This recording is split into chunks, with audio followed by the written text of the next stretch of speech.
Assalamualaikum warahmatullahi wabarakatuh. Halo semuanya, perkenalkan kami dari kelompok 3 Biologi kelas 10 dengan saya Syifa dan teman-teman saya Aini, Kesha, Rana, Fatan, dan Febri akan menampilkan hasil penelitian ekosistem sawah kelompok kami.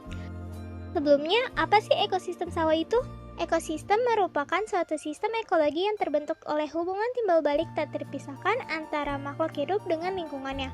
Ekosistem sawah adalah ekosistem lahan basah buatan yang sangat berguna bagi kehidupan manusia sebagai penghasil bahan pangan. Ekosistem jenis ini memiliki bentuk keanekaragaman hayati yang tinggi karena banyak terjadi interaksi antar sesama makhluk hidup maupun makhluk hidup dengan lingkungan. Pada penelitian kami menghasilkan data-data berikut. Berikut adalah identifikasi komponen abiotik yang kami temui di penelitian ekosistem sawah kami, yaitu ada air, tanah, dan batu. Pada ekosistem sawah terdapat beberapa interaksi yang kami temui, yaitu jenis interaksi yang pertama rumput liar, peranannya adalah produsen.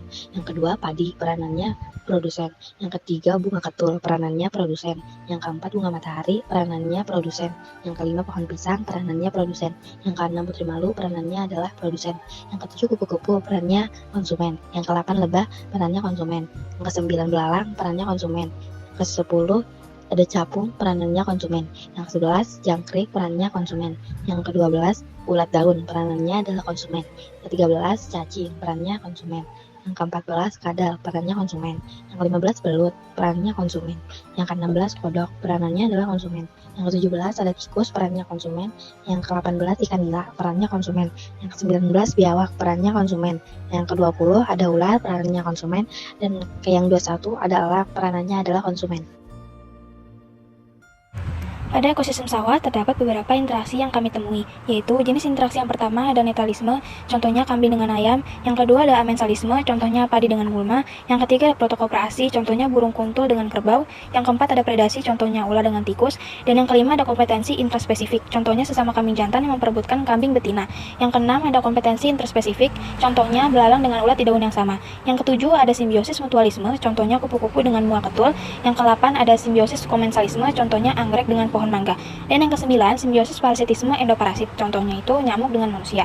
Yang ke-10 ada simbiosis parasitisme ektoparasit, contohnya lintah dengan manusia. Berikut adalah rantai makanan yang ada di ekosistem sawah. Yang pertama ada padi sebagai produsen dan belalang sebagai konsumen 1, ayam sebagai konsumen 2, elang sebagai konsumen 3. Yang kedua ada padi sebagai produsen, ulat sebagai konsumen 1, ayam sebagai konsumen 2, ular sebagai konsumen 3. Yang ketiga ada rumput sebagai produsen, cacing sebagai konsumen 1, kodok sebagai konsumen 2, ular sebagai konsumen 3. Yang keempat ada rumput sebagai produsen, tikus sebagai konsumen 1, ular sebagai konsumen 2, elang sebagai konsumen 3. Yang kelima ada rumput sebagai produsen, ulat sebagai konsumen 1, burung sebagai konsumen 2. Yang keenam ada rumput sebagai produsen, belalang sebagai konsumen 1, kodok sebagai konsumen 2.